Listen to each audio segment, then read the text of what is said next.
My name is Sophie Grace Holmes, and today I'm going to be teaching you step by step how to make some homemade healthy Jaffa cake, and it couldn't be simpler. And I've been told that these even taste better than the real thing. We are going to start by making the orange bit in the middle.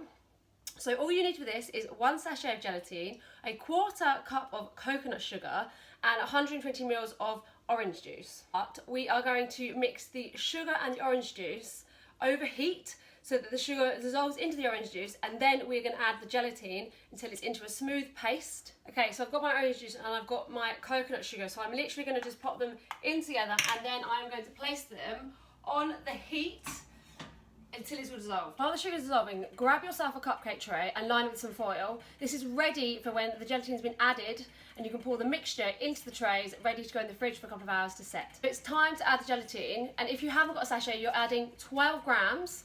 Pop it in, stir it in, and make sure it's fully dissolved before transferring to the tray. So the next part is the fun part, and this is where I'm also going to share with you my special secret on how to make the cakes exactly like they are at Jaffa Cakes. All you're going to need is 4 ingredients: 2 large eggs, a 1/4 cup of coconut sugar, 1/2 cup of plain flour, and a teaspoon of vanilla extract. You are also going to need an electric whisk, unless you have a super strong arm strength, because this is where my secret comes into play. I'm going to crack the eggs into a heat-proof bowl. You are then going to add the sugar, and you are going to beat them until the mixture is super light and super fluffy. So you are wanting the mixture to go really light pale colour like this has, and it's super light and fluffy. And next is the key as to keeping this mixture super fluffy. So we're going to add the flour to the sugar and egg mixture, but the key here is not to stir, not to beat it, but to fold in the flour until the mixture is fully combined, and then add the vanilla extract and do exactly the same thing. So as you can see, I am literally folding this in.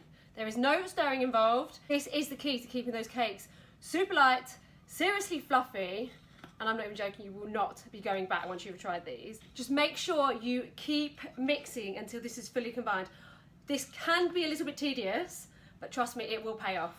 That's fully combined. We're going to add a 1/2 teaspoon of vanilla extract just to add a bit more flavour. Then we're going to add our second cupcake tray, transfer the mixture in, and then pop in the oven at 180 degrees for only 10 minutes, no longer. Okay, so before we do that, the best part is taste testing this recipe. So the texture will not be like normal cake recipe. It will be almost foam-like, a bit marshmallowy, but it will taste amazing. So let's have a little try. Honestly, I could eat the whole of that on its own. Okay, so now the mixture is transferred into the baking trays. Look how amazing that looks. I'm going to pop this in the oven for 10 minutes. They literally just want to be golden brown and still nice and light and spongy. These smell absolutely amazing. Look at them, and they are fresh from the oven. So all we need to do now is let these cool, go and check on our jellies that are in the fridge, and then it's time to melt the chocolate. Okay, so the next part, which is really, really fun, the cakes have been made, which are here. The jellies are set, which are here. Now all we've got to do is put the jellies on top of the cakes, then we get to melt the chocolate, cover the chocolate, and we are done.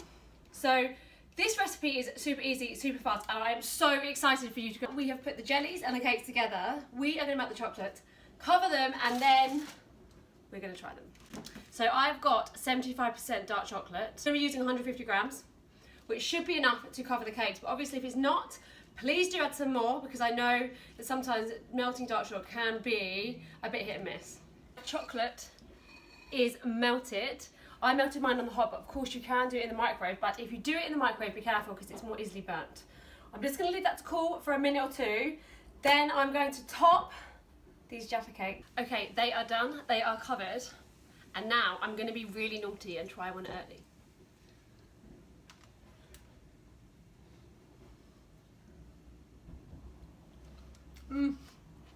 Literally so good. You will not be looking back, trust me. Okay, so before I leave, and now I haven't got chocolate around my face, put these in the fridge for a couple of hours, so make sure they're set properly, and then they are ready to have. These are best eaten from the fridge because you get the crispy bit of the chocolate, you get the soft jelly in the middle, and you get the super fluffy sponge at the bottom, and it literally, they are to die for. So I really hope you love them as much as me, and I'll put the recipe at the end of this video.